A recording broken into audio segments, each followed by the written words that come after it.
بسم الله الرحمن الرحيم.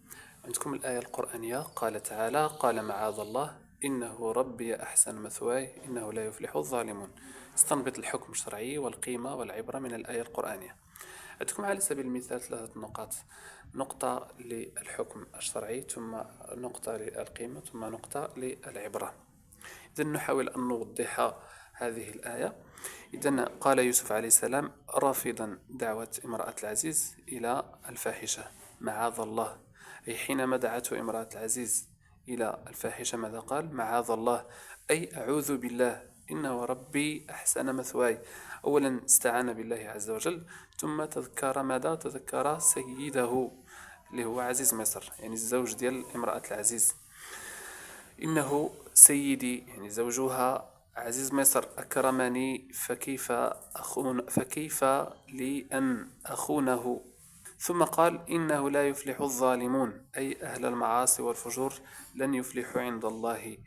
إذن فالحكم الشرعي الله عز وجل ينهانا عن شيء معين. عن ماذا ينهانا الله عز وجل؟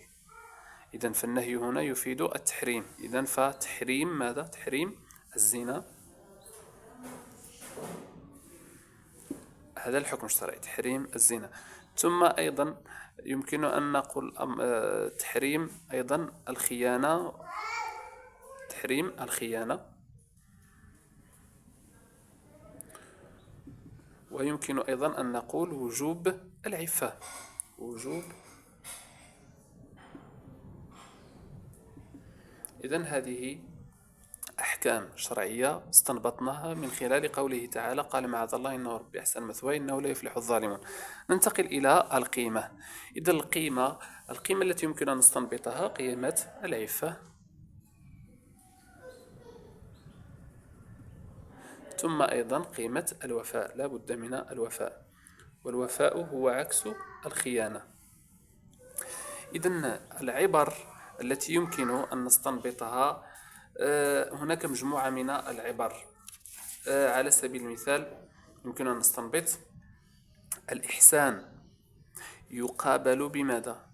فالإحسان يعني حينما قال يوسف تذكر أن عزيز مصر أكرمني وأحسن إلي، فهذا الإحسان لا يقابل بالخيانة، وإنما يقابل بالوفاء. هذه عبرة.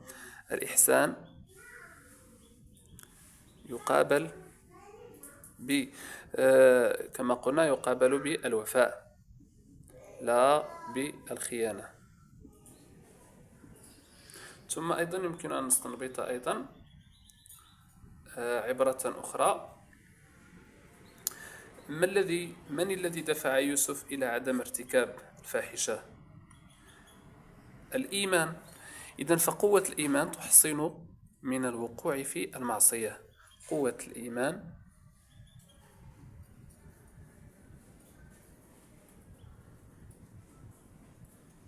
تحصن من الوقوع في الزنا. قلنا قوة الإيمان تحصن من الوقوع في الزنا أو المعصية يعني بصفة عامة. ثم أيضا يمكن أن نقول هذه المعاصي هل تجلب خيرا؟ كما قال تعالى: إنه لا يفلح الظالمون. يفهم من هذا أن المعاصي لا تجلب الخير أبدا. المعاصي لا تجلب الخير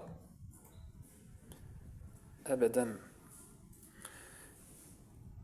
ثم أيضا يمكن أن نقول يوسف رفض طلب امرأة العزيز رغم سلطتها، رغم ما عندها من السلطة.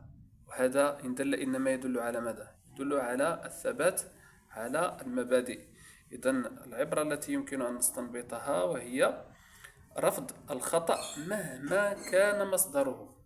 رفض الخطأ مهما كان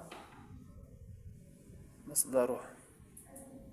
إذن هذه بعض العبر التي استنبطناها من خلال هذه الآية. فيمكنكم أنتم أن تستنبطوا فقط عبرة واحدة. إما هذه وإما هذه وإما هذه وإما هذه، فكل هذه العبر فهي صحيحة بإذن الله.